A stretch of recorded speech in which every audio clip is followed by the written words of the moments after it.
নমস্কার, আমি দিনহাটা কলেজের ভূগোল বিভাগের প্রথম বর্ষের ছাত্রী অনন্যা সাহা। আজকে আমি আপনাদের সামনে উপস্থাপন করতে চলেছি দিনহাটা বিভিন্ন জাগ্রত মন্দিরগুলোর মধ্যে একটি দিনহাটা মেন চৌপতিতে অবস্থিত বড় শিব মন্দির। এটি 1868 সালে স্থাপিত হয়েছে। মন্দিরে প্রবেশ করতেই মন্দিরের দুপাশে বিভিন্ন গাছপালা রয়েছে।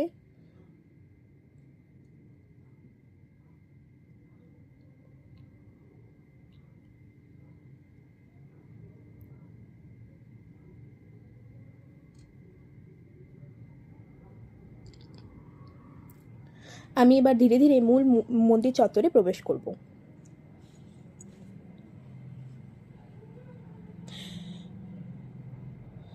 মন্দির চত্বরে প্রবেশ করেই ডান দিকে একটি তুলসী মঠ রয়েছে, যেখানে তুলসী দেবী আরাধনা করা হয়।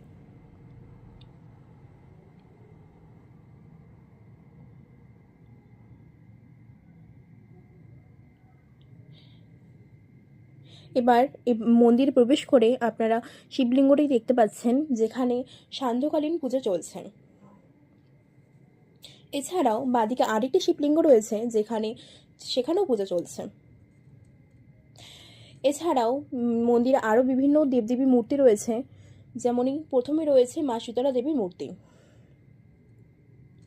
এছাড়াও মার্বেল পাথরের দেওয়ালে আরও বিভিন্ন দেবদেবীর মূর্তি রয়েছে।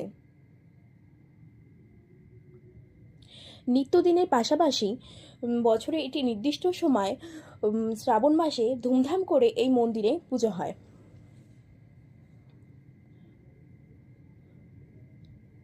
প্রত্যেক দিন যেমনি মানুষের আনাগোনা লেগে থাকে, সেমনি সেই সময় মানুষের আনাগোনা আরও অত্যাধিক পরিমাণে লক্ষ্য করা যায়।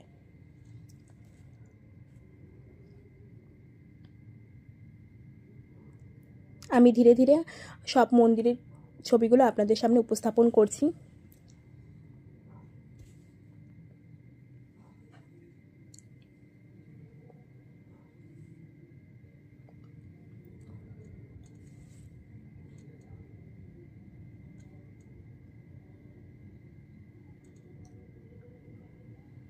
এই বিভিন্ন মূর্তিগুলো মন্দিরের পরিবেশকে আরও মনোরম করে তুলেছে।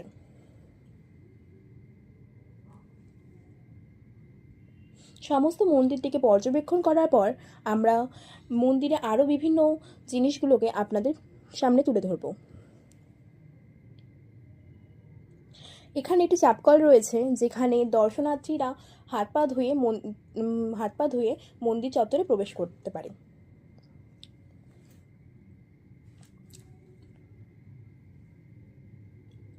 একদিকে যেমন চাপকল রয়েছে, তেমনি আরেক প্রান্তে রয়েছে কুয়ো। এখানে মন্দিরের পুজোর জলের পাশাপাশি বিভিন্ন অনুষ্ঠানেও এখান থেকে জল নিয়ে যাওয়া হয়। এটি বহু প্রাচীন কুয়ো। এবার সমস্ত কিছু উপস্থাপন করার পর আমি মন্দির চত্বর থেকে প্রস্থান করব। আমি প্রথমেই যখন বলেছিলাম যে এটি মেন চৌপতিতে অবস্থিত, তেমনি আমি এখন রাস্তাটিও আপনাদের সামনে তুলে ধরব। এটি মেন চৌপতি।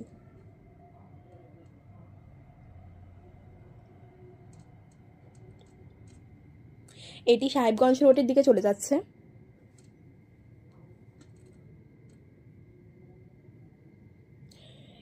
এই সোজা রাস্তাটি গোসাই রোডের দিকে চলে যাচ্ছে এবং এটি মেন রাস্তা, যেখানে বিভিন্ন ধরনের স্কুল, কলেজ এবং সব কিছুই পড়বে। এবং আরেকটি যে রাস্তাটি রয়েছে, সেই রাস্তাটি পড়ছে রংপুর রোডের দিকে।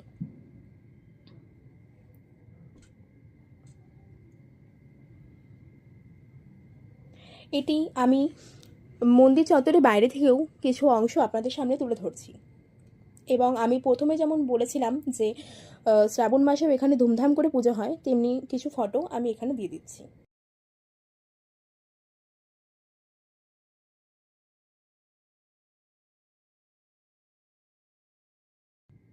শ্রাবণ মাসে ফটো ছাড়াও আমি নিত্যদিনের পুজোও কিছু ফটো আপনাদের সামনে তুলে ধরছি।